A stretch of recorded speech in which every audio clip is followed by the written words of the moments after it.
sekarang ini kekuasaan Pak Jokowi memang sudah berangsur surut. Dia bukan lagi faktor yang didengarkan oleh para politisi yang sudah mulai move on. Salah satu indikasi terpenting adalah pembahasan soal Undang-Undang Daerah Aglomerasi Jakarta di Dewan Perwakilan Rakyat. Pada mulanya pemerintah merencanakan daerah aglomerasi Jakarta bakal diawasi oleh Dewan Kawasan Aglomerasi yang diketuai oleh Wakil Presiden. Kelak lembaga yang sangat berkuasa ini bakal diketuai oleh Gibran. Tapinya, rupa-rupanya manuver Pak Jokowi buat memberikan panggung dan akses ke berbagai sumber daya kepada Gibran tersebut langsung tercium oleh partai-partai. Maka langkah ini pun mereka blok. Dalam keputusan akhir di DPR, Dewan Kawasan Aglomerasi bakal dipimpin orang yang ditunjuk oleh Presiden. Dia akan dipilih oleh Pak Prabowo bila mana benar nanti Pak Prabowo ini jadi dilantik sebagai Presiden. Manuver menguasai Dewan Kawasan Aglomerasi memang sangat membahayakan. Dia berpotensi menciptakan matahari kembar dalam kepemimpinan Indonesia ke depannya. Coba deh kita bayangkan, kawasan aglomerasi Jakarta dan sekitarnya adalah pusat dari Indonesia. Konon sekitar 60% ekonomi Indonesia berputar di kawasan Jakarta, Bekasi, Tangerang, dan Bogor ini. Pemimpin Dewan Kawasan Aglomerasi akan mempunyai kekuasaan dan akses yang besar terhadap pusat ekonomi Indonesia. Dia juga bakalan mendapat sorotan yang besar, melebihi sorotan yang didapat oleh seorang gubernur Jakarta selama ini. Jadi, coba kita bayangkan kalau Wakil Presiden menguasai kawasan aglomerasi Jakarta dan sekitarnya. Dia bakal mengurusi 60% ekonomi Indonesia, bakal ada di pusat ekonomi Jakarta. Sementara itu Presiden terpilih cuma bakal mengurusi 40% ekonomi Indonesia dan berkantor di tengah hutan Kalimantan, di IKN yang masih serba terpencil. Bila mana rancangan undang-undang kawasan aglomerasi yang diajukan pemerintah diterima dengan begitu saja oleh partai-partai di DPR, itu sama saja mereka memberikan karpet merah dan panggung yang tinggi buat Gibran. Tapinya nih, rupa-rupanya niat Pak Jokowi buat mengangkat anaknya memimpin kawasan aglomerasi itu sudah tercium oleh partai-partai. Dan pada kenyataannya, partai-partai itu termasuk Gerindra dan Partai Golkar, dua partai besar yang semula ada di kubu Pak Jokowi, mereka semua sudah nggak mau lagi memberikan karpet merah kepada Pak Jokowi dan keluarganya. Makanya usulan pemerintahan Pak Jokowi untuk kawasan aglomerasi pun ditolak mentah-mentah oleh partai-partai di Dewan Perwakilan Rakyat. Nah, gimana? Dari dua peristiwa yang sudah dibahas ini, dari pertemuan Pak Prabowo dengan Presiden Xi Jinping dan Perdana Menteri Kishida, dan juga dari gagal lolosnya usulan Wapres memimpin kawasan aglomerasi, dari dua peristiwa penting ini kita sudah bisa mencium kalau pendulum kekuasaan memang sudah mulai bergeser. Semua mulai merapat ke Pak Prabowo dan semua mulai meninggalkan Pak Jokowi.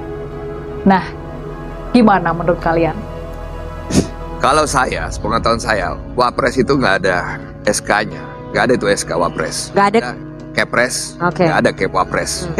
Jadi gimana tuh? ya kita kan tahu, ya paman saya dulu pernah Wapres. Oke, jadi Wapres nggak punya kewenangan gitu. Nggak pernah ada namanya Kep Wapres. Oke, tapi kan Yang nanti ada presiden notulen bikin rapat, perpres. yang ada namanya notulen rapat Oke, Wapres. ya. Jadi Wapresnya nggak punya kewenangan. Nggak ada wewenang itu. Makanya ini namanya dikasih Wapres. wewenang kawasan aglomerasi. Ya kecuali kalau di situ tulis bisa mengeluarkan Kep Wapres. Oke.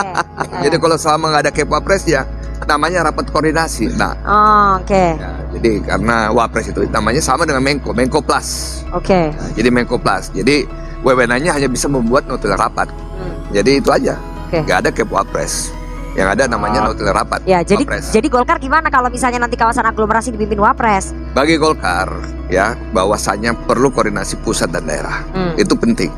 Karena APBN perlu ada di daerah sini juga, di kawasan sini. Oke. Masalah bagaimana yang pimpin itu tadi. Siapa yang bisa mengeluarkan keputusan? Kalau Wapres nggak bisa memberikan keputusan Wapres percuma juga. Jadi harus jelas tugas daripada yang menjadi koordinatornya itu. Oke. Bisa nggak? Jadi kalau menurut Golkar mendingan Menko koordinator aja ya? Ya, Menteri saya kira koordinator aja yang pimpin ya. bisa saja badan, bisa Oke, saja bisa apa. saja Yang badan. penting harus ada bisa mengeluarkan keputusan. Oke. Percuma Ini kalau wapres koalisinya setuju ini belum terus dia tidak ada sepakat nih keputusannya. kayaknya nih. Oke. Ini kan tidak ada namanya kayak wapres. Oke, jadi mendingan dibentuk badan dipimpin oleh Iya wapres dong. atau dipimpin oleh Menko. Bagaimana caranya wapres kayak wapres ke Menteri Keuangan yang mau keluarin duit bagaimana? Nggak Ya. bisa juga. Ya, oke teman-teman, selamat datang kembali di channel ini. Memang yang banyak dibahas, salah satu yang banyak dibahas di dalam Pilpres tahun 2024 ini, baik itu di kalangan masyarakat, di kalangan para elit politik dan juga para pengamat politik, bagaimana dengan pencalonan Gibran. Ya, ini salah satu yang paling banyak dibahas di dalam Pilpres tahun 2024 ini, dan bukan hanya pada saat pencalonan Gibran, ya maksudnya ya sebelum pemilu, tetapi ini juga dibahas setelah pemilu, yaitu di mana ini dibahas di DPR dan juga dibahas di sengketa Pilpres tahun 2024 ini di Mahkamah Konstitusi, sehingga dalil dari kubu 01 dan juga 03, mereka memohonkan kepada Mahkamah Konstitusi supaya Gibran didiskualifikasi di Pilpres tahun 2024 ini, karena menurut mereka banyak dugaan-dugaan kecurangan yang terjadi dan pencalonan Gibran cacat hukum, ya, mulai dari putusan MK 90 sampai pada pendaftaran di KPU, dan itulah yang selalu dipersoalkan dan banyak dibahas. Dan tentu ini juga menjadi satu perhatian bahwa ketika sesuatu banyak dibahas itu berarti ada masalah di situ. Nah, kita lihat bagaimana dengan komentar-komentar netizen, teman-teman. Tentu para netizen ada yang pro dan kontra di dalam hal ini, ya. Dan ini kita lihat, teman-teman.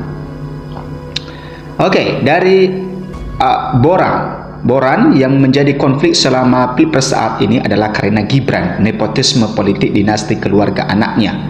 Jokowi itu menjadi cawapres 02 yang penuh dengan banyak permasalahan konstitusi. Nah, ini yang dikatakan Boran ini yang banyak dibahas adalah salah satu Gibran, ya. Ya, masyarakat memang sadar akan hal itu karena tentu informasi dan juga hal-hal yang baru, hal-hal yang menarik itu selalu diikuti oleh masyarakat, ya, apalagi kalau tentang masalah. Nah, dari Muji Vivo, jangan sampai NKRI jadi politik dinasti yang membabi buta. Oke. Dari Johnson Panjaitan, alhamdulillah DKI harus tetap dipimpin gubernur yang dipilih langsung oleh rakyat Jakarta, harus dilawan apa akal bulus Pak Lurah. Nah, teman-teman, memang ada isu yang mengatakan bahwa gubernur nanti DKI Jakarta, ya, itu dipilih langsung oleh presiden, ya, bukan lagi melalui demokrasi, ya, tetapi itu dipilih langsung oleh presiden.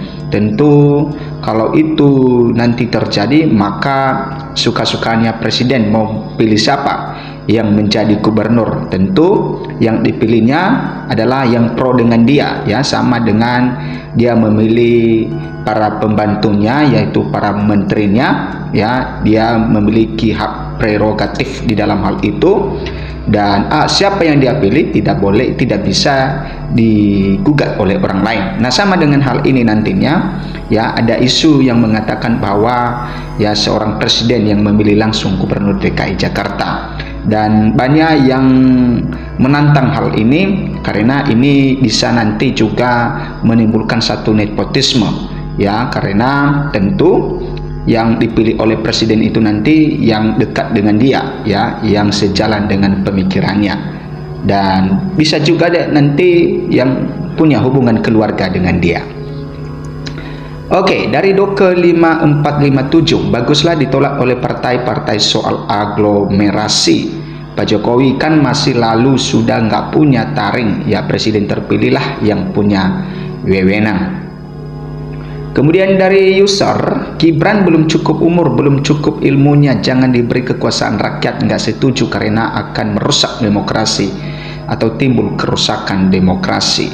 Nah teman-teman, memang kita tahu bahwa ketika pada saat masa-masa kampanye, Ahok mengeluarkan satu statement bahwa ya dia tidak memiliki Gibran. Kenapa? Karena walaupun Pak Jokowi berada di kubu Prabowo Gibran, tetapi dia tidak memilih itu karena dia menilai bahwa ya Gibran masih belum punya pengalaman yang kuat. Ini memimpin rakyat lebih hampir 300 juta jiwa. Tentu ya untuk memimpin itu maka dibutuhkan satu pengalaman yang kuat, dan juga bukan hanya pengalaman tetapi satu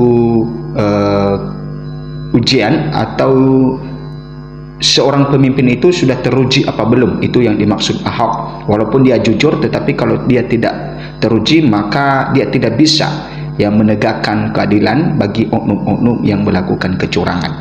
Sehingga yang menurut Ahok lebih bagus pada saat itu dia katakan Ganjar Mahfud, tetapi nyatanya sesuai dengan keputusan atau yang diumumkan oleh KPU, pemenangnya adalah Prabowo Gibran.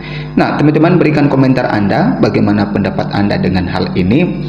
Apakah ini nanti ya keputusan Mahkamah Konstitusi ini mengabulkan gugatan dari kubu 01 dan juga 03, dan kita serahkan kepada Mahkamah Konstitusi. Berikan komentar Anda, sampai jumpa di video berikutnya.